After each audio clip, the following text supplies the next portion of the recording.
Welcome to the deep dive.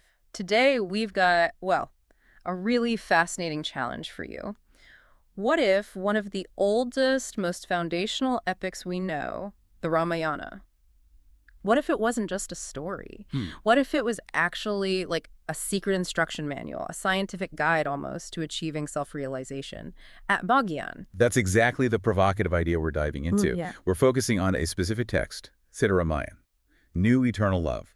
And it does something pretty radical. Okay. It takes the classic story, Rama, Sita, Ravana, and completely reframes it. It argues the whole thing is a symbolic map of the inner journey, the psychological and spiritual path inside every single one of us. And it grounds it quite explicitly in the science of the seven chakras. Wow. Okay. So right off the bat, this isn't about ancient history or kings. Not primarily, no. It's about, well, it's about you, the listener. So our mission today is basically to decode these famous characters, Rama, Sita, Ravana, not as historical people, but as forces playing out inside your own consciousness, charting that path from, say, ego to enlightenment.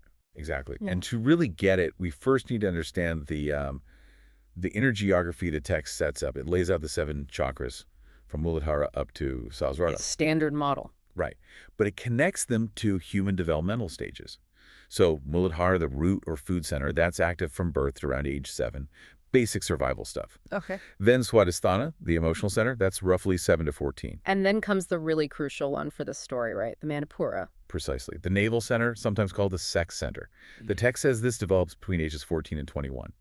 And think about it, that's exactly when consciousness starts grappling with desire, power, identity. Yeah, teenage years, early adulthood. Yeah. Makes sense. So the text uses this developmental timeline to map out different inner realms. The bottom three, Muladhara, Swadhisthana, Manipura, it calls these the animal centers, governed by, hunger, lust, the beginnings of ego, Primal drives. pretty much. And the top three, Visuddhi, Ajna, Sahasrar, those are the divine centers, higher consciousness, intuition, enlightenment. Which leaves the middle one, the heart chakra, Anahata, as this crucial bridge. The absolute center, untouchable, pure. This whole structure is the key to unlocking the symbolic roles. Okay, so who represents what in this internal drama? Well, the source says universal consciousness, Shiva, and the universal soul, Parvati, they sort of descend into the human experience, their goal, to show us how our individual ego messes up love and unity. Right, and they manifest in us as Rama and Sita. Rama is individual consciousness, our awareness. But, and this is key, he's born symbolically blind. He doesn't know his own inner light. unaware. Totally. And Sita, she's the soul, pure potential. But she's born immovable, deaf, mute, separated from consciousness, waiting for it to wake up. And where is she waiting? You mentioned the heart chakra. Yes. Ayodhya, Rama's traditional home, is reinterpreted here as the Anahata chakra, the heart center. It's the pure core space where the soul, Sita, resides. Okay, hold on. That's a huge reinterpretation, because if Sita is in the heart chakra, then the whole story of her abduction by Ravana, it can't happen in the same way, can it? The text seems to be saying the soul itself, in its essence, can never truly be captured or corrupted by the ego. You got it. That's a central point. Ravana, the ego, simply cannot reach the heart chakra or anything above it. He's confined to the lower realms. So who is Ravana in this model? He's pure ego. Fueled by rajas, that's the quality of passion, ambition, constant activity, often excessive. And his kingdom, Lanka, that's located squarely in the Manipura chakra, the navel center. The seat of personal power, ambition, desire, but potentially misguided power. Exactly. It's the ego's throne room, ruling over those lower animalistic drives. Okay, let's trace Rama's journey then.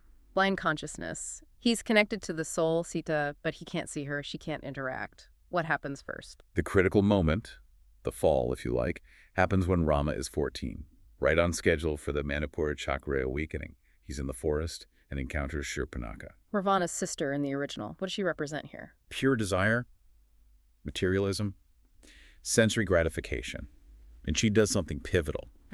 She gives the blind Rama the gift of sight, his first real sensory experience. And this is where the text brings in modern science. Yeah, it draws a direct parallel to Konrad Lorenz's work on imprinting in animals. Imprinting, like ducklings following the first thing they see.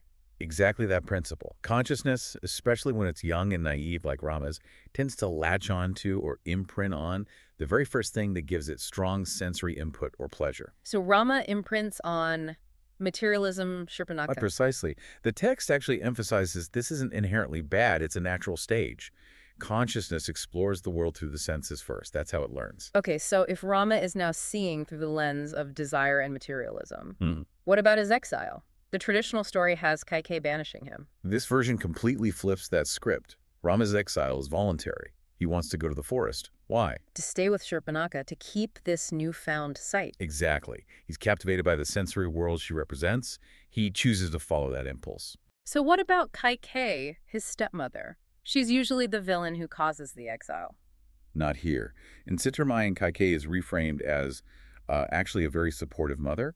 She sees Rama's deep yearning for this experience, for what he perceives as happiness, and she grants him the boon he wants. She lets him follow his desire, basically absolving her of blame. It's about consciousness needing to go through this phase. That's quite a sympathetic reading of Kaikeyi. It shifts the focus entirely inward, doesn't it? It's not about court politics. It's about the necessary journey of consciousness. But following pure desire, that leads him further away from the soul, presumably. It leads him deeper into the ego's territory. Shurpanakha, being Ravana's sister, desire linked to ego, eventually lures Rama towards Lanka with a tempting offer. Permanent sight, permanent sensory pleasure. No more fleeting glimpses, but constant gratification. The ultimate materialist dream. Right. But there's a hidden motive from Ravana's side, the ego king Ravana Jaramana. He's actually depicted as being weak, depleted. Weak, the mighty Ravana. Yes, from years of excess. Too much indulgence in the lower centers. Wine, women, power games. Yeah. He's burned himself out. He sees Rama's young, vibrant consciousness as a power source. Like a battery. Sort of, yeah. He needs to siphon off Rama's life force, his youthful energy, to rejuvenate himself and maintain his grip on the lower chakras. So Rama walks into a trap. The golden trap of Lanka. He gets there, lured. So what will happen next? For this, read the book, Sita Haran, The Eternal Love. The link of the book is given below in the description. And please subscribe and like the video to know Hindu scriptures deeply.